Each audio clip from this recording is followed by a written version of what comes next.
ప్రభునందు ప్రియ దేవుని పిల్లారా, నేటి వాక్య ధ్యానం కొరకు మిమ్మల్ని ప్రేమతో ఆహ్వానిస్తూ ఉన్నాను. నేటి వాక్య ధ్యానం కొరకు ప్రార్థన చేద్దామా. సకల ఆశీర్వాదముల కారణభూతులైన తండ్రి, మా మంచి దేవ, మీ ఘనమైన ఉన్నతమైన నామానికి స్తోత్రాలయ్యా. ఏ మంచి లేని మా జీవితంలో మరొక నూతన ఉదయాన్ని అనుగ్రహించినందుకే స్తోత్రాలు తండ్రి. నిన్నటి వరకు యోబు గ్రంథ ధ్యానాలను మేము నేను జయకరంగా ముగించడానికి కృప చూపారయ్యా. ఈరోజు కీర్తనల గ్రంథాన్ని ప్రారంభిస్తూ ఉండగా కీర్తనల గ్రంథంలో ఉన్నటువంటి నైనా భక్తుల జీవితాల నుంచి అనేక విషయాలు మేము నేర్చుకోవడానికి కృప చూపమని, మీరే మాకు బోధించి నేర్పించమని యేసయ్య పరిశుద్ధ నామమున అడుగుచున్నాను తండ్రి, ఆమెన్. ప్రభునందు ప్రియ దేవుని పిల్లారా, మరి నిన్నటి దినం వరకు కూడా మనము యోబు గ్రంథంలో నుండి, యోబు భక్తుడు జీవితంలో నుండి అనేక విషయాలు మరి మనం నేర్చుకుని బలపరచబడ్డామని నేను విశ్వసిస్తూ ఉన్నాను. మీరంతా కూడా మరి యోబు గ్రంథాన్ని మరలా క్షుణ్ణంగా మరి అధ్యాయము వెంబడి అధ్యాయాన్ని చదువుతూ మరి దేనినైతే నేర్చుకుని ఉన్నారో వాటిని మరలా మననం చేసినప్పుడు బాధలో, వేదనలో, దుఃఖములో ఉన్న వ్యక్తి ఏ రీతిగా దేవునిలో తనను తాను స్థిరపరచుకొని పరిపూర్ణమైన భక్తిని, విశ్వాస్యతను ఎలా కాపాడుకోగలడో మరి యోబు భక్తుని జీవితంలో నుంచి మరి సాక్షాత్తు దేవుడే సాక్ష్యమిచ్చినటువంటి గొప్ప భక్తి, విశ్వాస్యతను కలిగిన వ్యక్తిగా యోబు జీవితంలో మనం నేర్చుకున్న పాఠాలు అనేకములు. ప్రియదేని పిల్లరా, ఈ రోజున మరి కీర్తనల గ్రంథాన్ని మనం ప్రారంభించుకుందాం. మొదటిగా ఈ కీర్తనల గ్రంథం యొక్క విశిష్టత ఏమిటి? ఈ గ్రంథము ఎవరి చేత రాయబడింది? మరి ఎవరు రాశారు? అసలు ఈ కీర్తనలు అనేటువంటివి ఎందుకు పరిశుద్ధ గ్రంథంలో ఉంచబడ్డాయి? మొదలగు విషయాలన్నిటిని కూడా ఈరోజు మనం మరి తెలుసుకుందాం. ప్రియదేని పిల్లలారా, కీర్తనల గ్రంథము పరిశుద్ధ గ్రంథములో మరి 19వ పుస్తకంగా ఇది మరి చెప్పబడతా ఉంది. కీర్తనల గ్రంథము మరి పరిశుద్ధ గ్రంథములో మధ్యలో అమర్చబడి ఉండటానికి గల కారణం ఏంటి? పరిశుద్ధ గ్రంథములోనే మరి ఈ కీర్తనల గ్రంథము చాలా పెద్దది. మరి ఈ లోకంలో ఉన్నటువంటి పరిశుద్ధులందరూ ఎక్కువగా ఉపయోగించేటువంటి మరి పుస్తకంగా కీర్తనల గ్రంథాన్ని మనం చెప్పవచ్చు.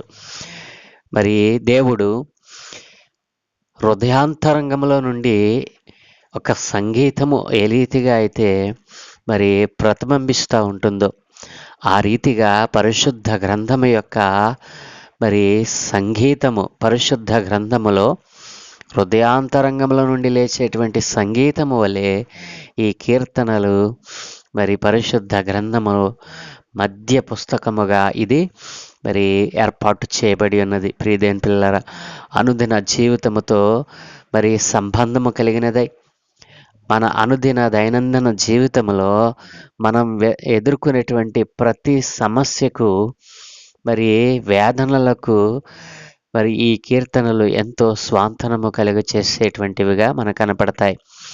బాధలో, వేదనలో ఉన్న వ్యక్తి ఈ గ్రంథాన్ని తీసి చదివినప్పుడు తనలో ఉన్నటువంటి ఆ వేదన, ఆ దుఃఖము, శ్రమ సమస్తాన్ని కూడా మరి పోగొట్టుకున్నవానిగా మరి ఈ యొక్క కీర్తనలు మరి పరిశుద్ధ గ్రంథములో మనకు లిఖితం చేయబడ్డాయి. ప్రియదేని పిల్లలారా, వీటిలో 150 పాటల యొక్క మరి 150 పాటలుగా 150 అధ్యాయాలుగా మరి పరిశుద్ధ గ్రంథములోనే ఎంతో పెద్దదిగా ఈ పుస్తకము మరి పరిశుద్ధ గ్రంథము మధ్య పుస్తకంగా ఏర్పాటు చేయబడింది. ప్రియదేవుని పిల్లరా, ఈ 150 పాటల యొక్క ముఖ్యాంశమును మనం పరిశీలన చేసినట్లయితే సృష్టి ప్రారంభము నుండి ఇశ్రాయేలు ప్రజలు చెరకొనిపోయబడిన కాలము వరకు, అనగా ఇశ్రాయేలు ప్రజలు ఐగుప్తు దేశంలోనికి మరి చెరగనిపోయి ఐగుప్తు దేశంలో నుండి మరలా కనాను దేశమునకు మరి చేరుకున్న తరువాత వారు అనేక రాజుల చేత చెరకొనిపోబడిన కాలముల వరకు మరి ఈ యొక్క కీర్తనల గ్రంథములో లిఖింపబడినటువంటి మరి ఆ విషయము మనకు తెలుస్తూ ఉంది ప్రియదేని పిల్లరా. మరి గోత్రకర్తల కాలము, న్యాయాధిపతుల రాజ్యమేలిన కాలము, రాజ్య పరిపాలన కాలము, చెరపట్టబడిన కాలము అను పలు రకములైన కాలములతో నిండి ఉన్న కీర్తనలు మరి 150 అధ్యాయాలుగా 150 కీర్తనలుగా ఈ గ్రంథములో, పరిశుద్ధ గ్రంథములో మరి లిఖితం చేయబడినవి. మరి ప్రియదేని పిల్లలారా, ఈ కీర్తనల గ్రంథాన్ని వ్రాయటానికి గల మరి ఉద్దేశం ఏమిటి అని అంటే, ఈ కీర్తనల గ్రంథాన్ని, ఈ కీర్తనల గ్రంథంలో ఉన్న ఏ అధ్యాయాన్ని మనం చదివినా మరి ఆ యొక్క కీర్తనలో మనకు కనిపించేది ఏమిటంటే కవిత్వముతో కూడినటువంటి స్తుతి ఆరాధన.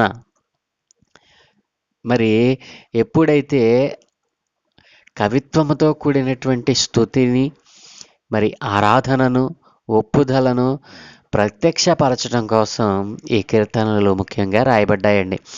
ఈ కీర్తనల గ్రంథం రాయడానికి గల ఉద్దేశం ఏమిటంటే దేవునిని స్తుతించుట, దేవునిని ఆరాధన చేయుట, మరి మన పాపములను మనము ఒప్పుకొన చేయుట. మరి పాపములను మరి మనం ఒప్పుకున్నప్పుడు దేవుడు తను తాను ప్రత్యక్షపరుచుకొనుట. కాబట్టి ఈ యొక్క కీర్తనల గ్రంథాన్ని వ్రాయటానికి గల కారణము, ఉద్దేశం ఏమిటంటే స్తుతి, ఆరాధన, పాపముల ఒప్పుకోలు, ప్రత్యక్షత. ప్రియదేని పిల్లలారా, ముఖ్యమైన మనుషులు ఈ కీర్తనల గ్రంథంలో కనబడేటువంటి వ్యక్తి, ముఖ్యంగా మనకు కనబడేటువంటి వ్యక్తి దావీదు భక్తుడు. ముఖ్యమైన స్థలముగా ఈ కీర్తనల గ్రంథంలో మనకు కనిపించేది ఏమిటంటే దేవాలయము. మరి ఈ కీర్తనలో, ప్రతి కీర్తనలో మనకు కనిపించేటువంటి ముఖ్యమైన మాట ఏమిటంటే ఆరాధన. ముఖ్యమైన వచనాలను మనం చూసినట్లయితే కీర్తనల గ్రంథము 19-14 వచనము, మరి కీర్తనల గ్రంథము 145 అధ్యాయము 21 వచనము, ఈ రెండు ముఖ్యమైన వచనములుగా కీర్తనల గ్రంథములో మనకు కనపడతా ఉన్నాయి. కీర్తనల గ్రంథము 19 అధ్యాయము 14 వచనములో ఈ రీతిగా వ్రాయబడి ఉంది: యెహోవా నా ఆశ్రయ దుర్గమా, నా విమోచకుడా, నా నోటి మాటలను, నా హృదయ ధ్యానమును నీ దృష్టికి అంగీకారములగునుగాక.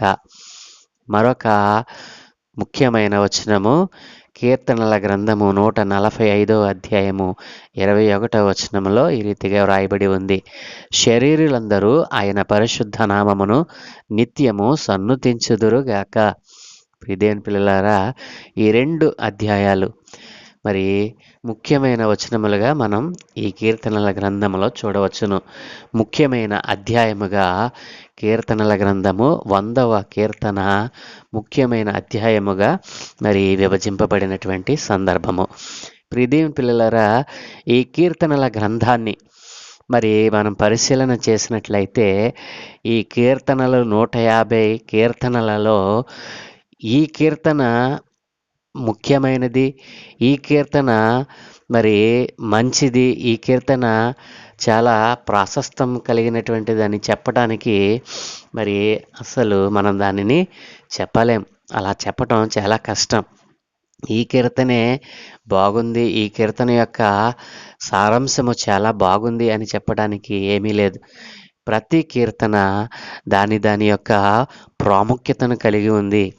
ప్రియదేని పిల్లలారా, మరి పరిశుద్ధ గ్రంథములో లిఖింపబడినటువంటి 150 కీర్తనలు ఆనాడు ఇశ్రాయేలు జనాంగము, మరి సృష్టి ప్రారంభము నుండి ఇశ్రాయేలు జనాంగము వారు పడినటువంటి కష్టాలు, దేవుడు వారిని ఐగుప్తు దేశంలో నుండి, దాస్యపు బ్రతుకులో నుండి విడిపించిన తరువాత వారు కనాను దేశము చేరటానికి చేసిన ప్రయాణములలో, మరి తరువాత వారు కనాను దేశం చేరిన తర్వాత రాజరికపు పరిపాలనలో, న్యాయాధిపతుల మరి రాజ్య పరిపాలనలో వారు ఎదుర్కొన్నటువంటి అనేకమైనటువంటి మరి శ్రమలు, వేదనలను వారు ఏ రీతిగా ఎదుర్కొన్నారు, దేవుడు వారికి ఎలాగున ప్రత్యక్షత కలుగు చేశాడు అనేటువంటిది మరి ఈ కీర్తనల గ్రంథంలో మనం చూడవచ్చును. కాబట్టి ఈ కీర్తన ప్రాముఖ్యమైన అధ్యాయం అను స్థలములో మరి దేనిని మనం పెట్టలేం.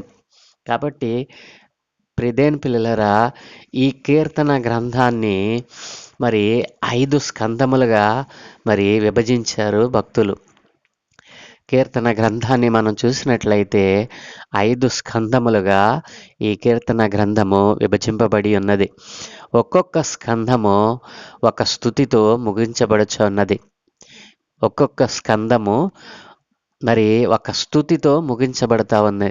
150వ కీర్తన 5వ పుస్తకమునకు, పూర్తి పుస్తకమునకు ముగింపు స్తుతి.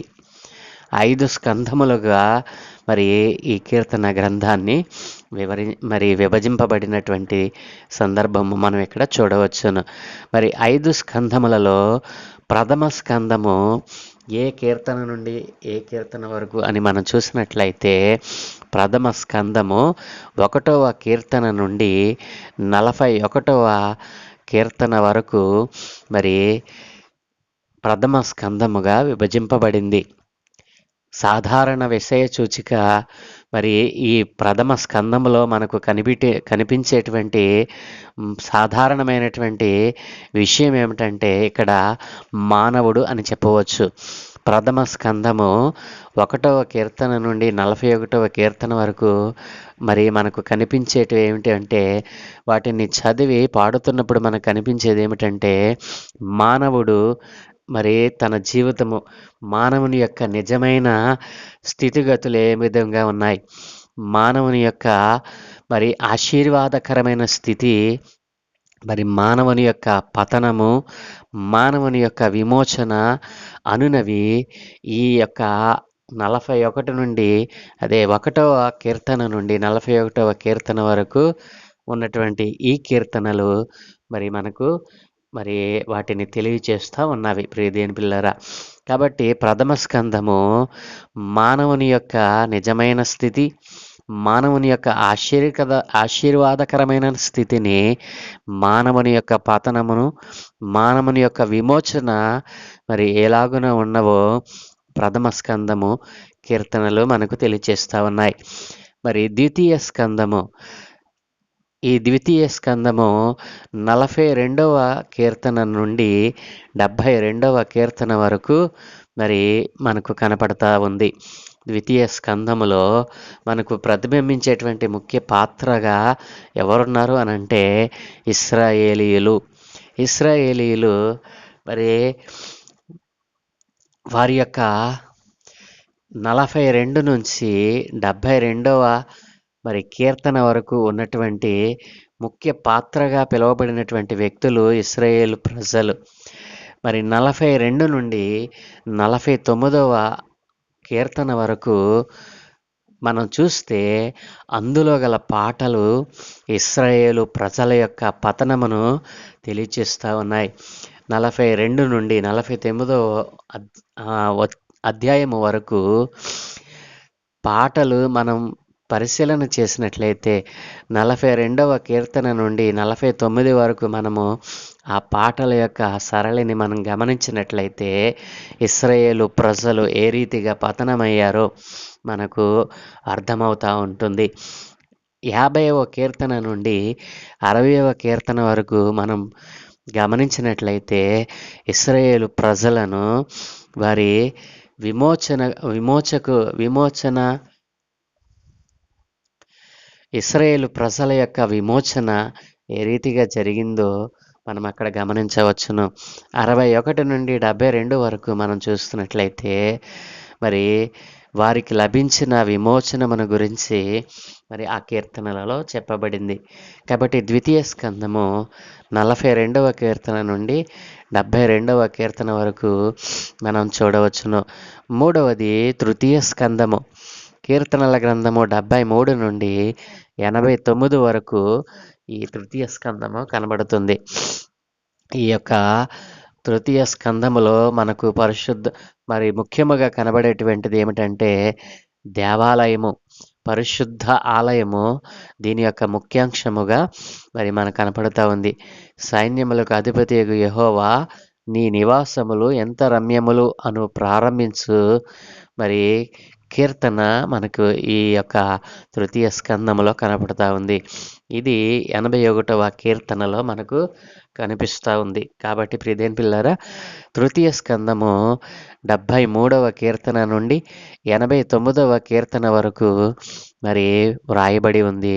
దీని యొక్క ముఖ్య అంశము దేవాలయము, పరిశుద్ధ ఆలయము మరి ఈ కీర్తనలో మనకు ప్రతిబింబిస్తూ ఉంటుంది. 4వది చతుర్థ స్కందము. చతుర్థ స్కందము 4వ స్కందముగా కీర్తనలు 90 నుండి 106వ కీర్తన వరకు మరి మనకు కనపడుతూ ఉంది. ఇది భూమిని గూర్చియు దానికి దొరకనై ఉన్న దీవెనలను గూర్చియు మరి పాడటానికి అనువైనటువంటి పాటలు ఈ చతుర్థ స్కందములో ఇమిడి ఉన్నాయి. మరి భూమి, దాని యొక్క దీవెన, ఇవన్నీ కూడా మనకు ఈ 90వ కీర్తన నుండి 106వ కీర్తన వరకు మరి మనకు కనపడుతూ ఉంది. 5వది పంచమ స్కందము. కీర్తన 107వ అధ్యాయము నుండి 150వ వరకు. వీటిలో పంచమ స్కందములో ఉన్నటువంటి ముఖ్య సారాంశం ఏమిటంటే దేవుని వాక్యమే. ఈ పాటల యొక్క ముఖ్యమైన సారాంశము దేవుడు తన వాక్కును పంపి ప్రజలను స్వస్థపరచటను గూర్చి, మరి భక్తిగల మానవులకు దేవుని వాక్యము అనుగ్రహించు దీవెనలను గూర్చి ఈ యొక్క పంచమ స్కందము 107 నుండి 150వ మరి కీర్తన వరకు కూడా మనం చూడవచ్చును. ప్రియదేని పిల్లారా, దేవుడు తన వాక్కును పంపి తన పిల్లలైన వారిని ఎలాగున స్వస్థపరుస్తాడో, దేవుడు మరి మానవులకు అనుగ్రహించేటువంటి దీవెనలను గురించి ఇందులో చెప్పబడ్డాయి. కాబట్టి ప్రియదేని పిల్లలారా, ఇలాగున కీర్తనల గ్రంథము మరి 5 స్కందములుగా విభజింపబడి మనకు అనేకమైనటువంటి మరి పాటల సంపుటిగా మనకు కనపడుతూ ఉంది. ప్రియదేని పిల్లారా, ఈ పరిశుద్ధ గ్రంథం యొక్క 19వ పుస్తకముగా ఈ కీర్తనల గ్రంథం మరి చెప్పబడుతూ ఉంది. ఇందులో అధ్యాయములు మనం చూసినట్లయితే 150 అధ్యాయములుగా మనకు విభజింపబడి ఉన్నది. ఇందులో ఉన్నటువంటి వచనముల సంఖ్య మనం తెలుసుకోవాలంటే మరి వచనములు 2461 వచనాలు మనం ఈ కీర్తనల గ్రంథంలో చూడవచ్చును. చారిత్రకమైనటువంటి వచనాలు 2027గా మనకు కనపడతా ఉన్నాయి. నెరవేరిన ప్రవచనములు 160 ప్రవచనాలు నెరవేరినట్లుగాను, నెరవేరని ప్రవచనములు 274గాను, ప్రశ్నలు 164 ఉంటే ఆజ్ఞలు 413గా మరి మనకు కనపడుతూ ఉన్నాయి. ప్రియదేని పిల్లలారా, ఇక్కడ కీర్తనల గ్రంథము దాని యొక్క మరి విశ్లేషణ మనం ఇప్పటి వరకు చూసాం కదా. అయితే ఈ కీర్తనల గ్రంథంలో మరి ఎంతమంది రచయితలు ఉన్నారు, ఎన్ని కీర్తనలు ఎవరెవరు రాశారు అని మనం చూసినట్లయితే మరి రచయిత మరి రాజైన దావీదు మరి ఈ కీర్తనల గ్రంథంలో రచయితలను మనం చూసినట్లయితే దావీదు 73 కీర్తనలు రాసినట్లుగా మరి బైబుల్ స్కాలర్స్ మరి మనకు తెలుస్తూ ఉంది. మరి 73 కీర్తనలు దావీదు రాస్తే మరి 12 కీర్తనలు ఆసాపు రాసినట్లుగాను, మరి 10 కీర్తనలు కోరాహు కుమారులు రాసినట్లుగా, సొలొమోను 2 కీర్తనలు రాసినట్లుగాను, తరువాత మోషే, ఏతాను, హెర్మోను, ఎజ్రా ఇలాగున ఒక్కొక్కరు ఒక్కొక్క కీర్తన వ్రాసినట్లుగా మనం మరి చరిత్ర ప్రకారం చూడవచ్చును. ప్రియదేని పిల్లలారా, మరి అత్యధికముగా దావీదు భక్తుడు మరి 73 కీర్తనలు మరి వ్రాసి పాడినట్లుగా ఈ కీర్తనల గ్రంథంలో మనం చూడవచ్చును. మరి ఈ కీర్తనల గ్రంథాన్ని మనం ధ్యానం చేస్తూ ఉన్నప్పుడు మరి దానిని పాడి మనం మరి ఆరాధన చేస్తూ ఉన్నప్పుడు మనకు జ్ఞానము ఎంతగానో లభిస్తుంది. కాబట్టి ఇక్కడ ఈ యొక్క కీర్తనల గ్రంథాన్ని మరి వ్రాసిన కాలాన్ని మనం మరి ఇది అని చెప్పడానికి మరి చారిత్రకమైనటువంటి ఆధారముగా మరి భక్తులు బైబిల్ స్కాలర్స్ చెప్పినటువంటి దానిని బట్టి చూస్తే క్రీస్తుకు పూర్వము 1440 సంవత్సరం నుండి 586 సంవత్సరాల మధ్య ఈ గ్రంథము రాయబడింది అని, ముఖ్యమైనటువంటి మరి ప్రదేశంగా మరి సేనాయి పర్వతము, మరి ఆనాడు సేనాయి పర్వతము, హోరేబు కొండ, మరి యెరూషలేము ప్రాంతము మరి మనకు మరి ఆ ప్రాంతములలో ఉండి ఇవి రాయబడ్డాయని, ఎవరి కోసం రాయబడ్డాయి అని అంటే ఇశ్రాయేలీయుల కొరకు ఈ కీర్తనలు రాయబడ్డాయని చరిత్ర చెప్తా ఉంది. కాబట్టి ప్రియదేని పిల్లలారా, కీర్తనల గ్రంథము యొక్క విశ్లేషణ ఇంతవరకు మనం చూసాం కదూ. కాబట్టి ఈ కీర్తనల గ్రంథంలో మరి దేవుడు తన భక్తుల ద్వారా వ్రాయించిన ఈ పాటలు మనకు ఎందుకు ఉపయోగపడతాయి, ఈ పాటల్లో ఉన్నటువంటి సారం ఏమిటో మరి రేపటి దినం నుంచి మనం మరి ఒక్కొక్క అధ్యాయములో ఒక్కొక్క మరి వచనాన్ని మనం ధ్యానం చేస్తూ మరి దేవుడు మన కొరకు దాచి ఉంచినటువంటి మరి అనేక విషయాలను మనం నేర్చుకుందాం. ప్రభువు మనకు ఆ విషయాలన్నిటిని కూడా మరి నేర్పించునుగాక. ఆమెన్. ప్రార్థన. సకల ఆశీర్వాదముల కారణభూతుడైన తండ్రి, మా మంచి దేవా, మీకు వందనాలయ్యా. ఈరోజు కీర్తనల గ్రంథము దాని యొక్క విశ్లేషణ మేము చేయడానికి కృప చూపారయ్యా. ఈ కీర్తనల గ్రంథములో నుండి అయ్యా మీరు మాతో మాట్లాడి మాకు నేర్పించిన ఉన్న పాఠాలు ఆయన అనేకములుగా ఉండగా వాటిని మేము నేర్చుకోవటానికి మమ్మల్ని మేము సిద్ధపరచుకోవడానికి కృప చూపండి.